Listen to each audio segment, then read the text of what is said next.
Today, we're going to visit the other side of the world, to a place where I myself grew up. And although it's only 17 degrees outside, nobody walked here. The gentlemen leisurely drove themselves here, while the ladies, as women are not allowed to drive in Saudi Arabia, had to be driven by a male guardian, hired, or a private driver. And as we get there, the room will look significantly different. I'm going to have to ask all the gentlemen in this room to please stand up and leave the room.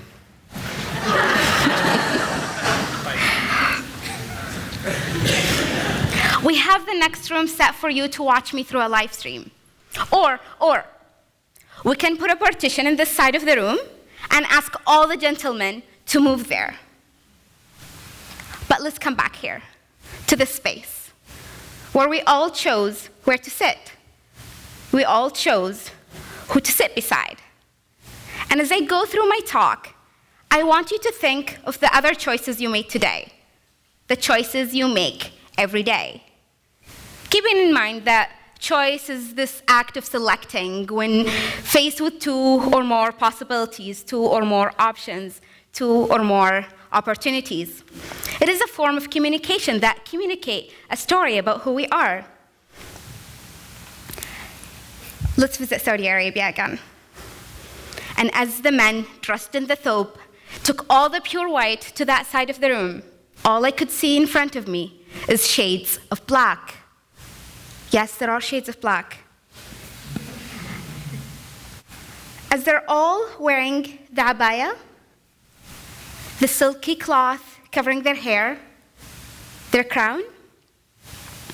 But let's come back here to this space. And I want you to look to your sides and acknowledge what the person beside you is wearing. What colors? And I want you to take a look at what are the colors you're wearing. We all chose what to wear. We all chose what colors to match or mismatch. But is that the difference? What is the actual difference between those two stories? The same event, but there is a difference. It is the role played by fate, chance, and choice. And out of those forces, choice is the only power we hold in our hands. I have 3 stories for you today. And allow me to tell you the first one in terms of these 3 forces. And I want you to think of your own story in terms of those 3 forces. Of things like where you were born, the random events, the not so guaranteed events that have happened, the choices you made. So my first story is about me as a grown-up. Fate. I was in 3rd grade, born in Saudi Arabia, back in my hometown in the eastern region, a city called Al-Hassa. The beach, the mountains, and over 30 million palm trees.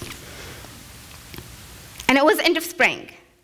And when I say end of spring, I mean it was 37, 39 degrees outside, really uncomfortable, feasibility is low, sandstorm just calmed down, the taste of the dust in your mouth, skin feels weird. And I was in 3rd grade. Chance. My mother finally agreed to my relentless requests. The tears I've shed for the past weeks have finally paid. Choice.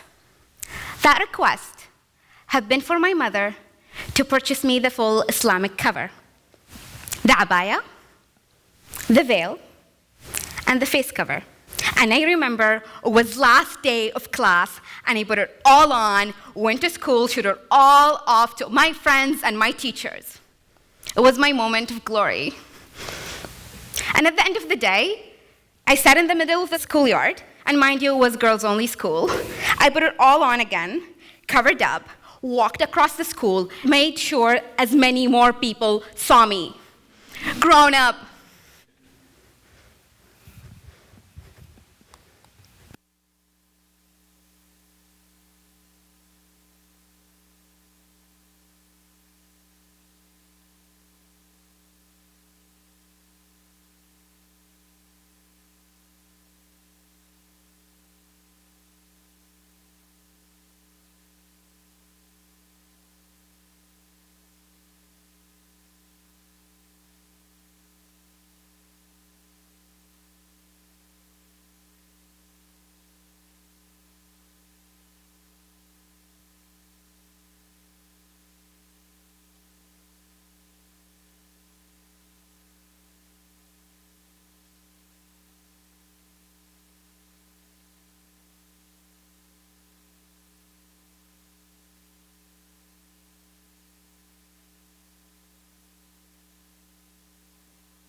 Did you think of your choices?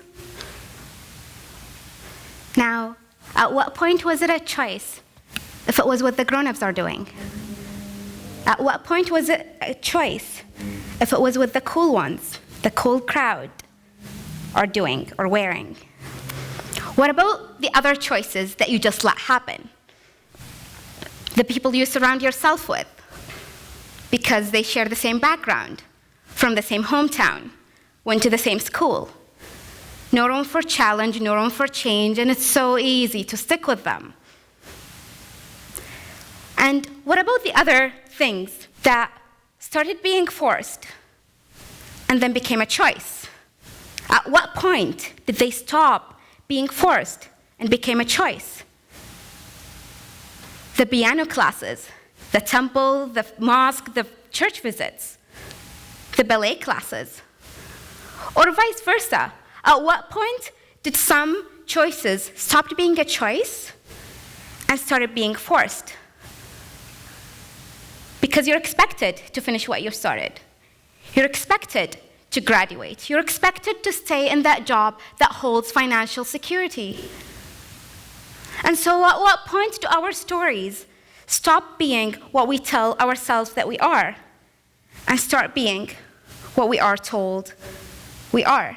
An average adult makes 35,000 choices, conscious choices, per day. That adds up to 250 quadrillion of human choices are made across the globe daily. Now, most of those choices are not groundbreaking, will not change your life, significantly affect someone else's or the rest of the world. But some choices will. And I invite you to think about those choices. Now let's fast forward to 2013, when I first landed in Canada, in Vancouver. I was fully covered up. It was only face and palms. And every person that I've encountered, every person who I met and asked me about why do I cover my hair, why do I wear the veil, I will answer that it's my choice. Yes, I'll explain the religious reasons. Yes, I'll explain the scientific reasons. But I would also say it's my choice. I do not have the religious beliefs telling me that I should wear it. And I'm wearing it. My choice. My second story is about self-realization and the start of introspection. And it was all caused by white tank top and shorts. I was in Vancouver, rape relief, and a women's shelter in a training session. And we were sitting in a circle, and the exercise was to stand up if you resonate with a statement. And the last red one was to stand up if you've ever been catcalled. So I stood up. The girl beside me stood up, as well as all the women in the circle. But the girl beside me stood up. Shorts, tank top, face, palms. And in that moment, in that space, there I was, advocating that it is a man's problem, not a woman's problem. That we should stop victimization, that it's not her fault of what she wears, where she's at, and at what time. Stop victimization. But there I was, fully covered, to protect myself from men. Denim shorts, white tank top, face, palms. And in my head, there was this loud voice, and it went something like this. Hello! This is such a cool, fun fact. Amal, you are the #1 hypocrite in your life. Sandals, ripped denim shorts, white tank top, face, palms. And in my head, the voice kept going. I kept telling myself that it's my choice.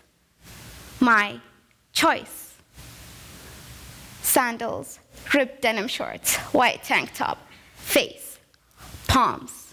And in that moment, and in that space, I realized that how is it my choice if I never made the decision?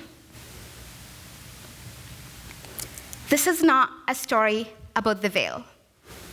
This is a story about the realization of the choices that we make that are predetermined by the power of fate and chance, rather than the power of choice. Because, as it turns out, those choices that communicate our story, that communicate who we are, also communicate that we belong to a group, that we belong to a community, an environment, a certain set of social norms, a culture.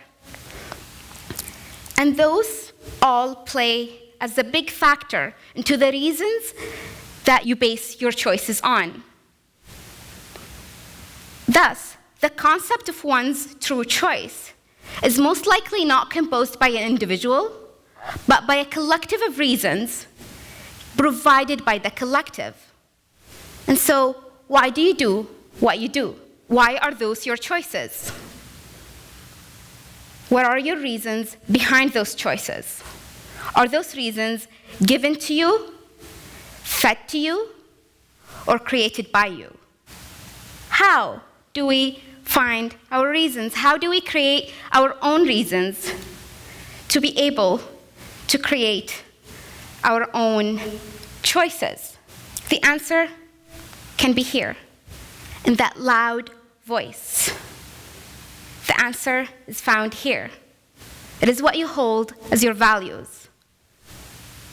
And I bet that you have values from growing up in a certain way. And I invite you to introspect those values and keep what serves you the best.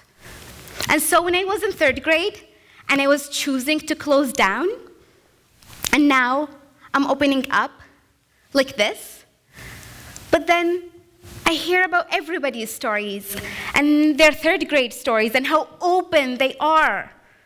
But I see them now, confining to the box that is Canada, confining to the reasons given to them in that box. And I leave it to you to understand that box and investigate your own box. I'm not talking about the choices that you make.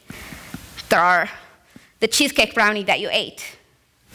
I'm talking of going back to the values that create who you are. The way I opened up was through going back to my own values, creating my own values, choosing my own values, and basing my choices on them. Prior to prepping for this talk, only 3 people in Kelowna know about this story I'm about to share with you. And so, making the choice to give this talk was not easy. Why would I share such private information, such private memories with the world?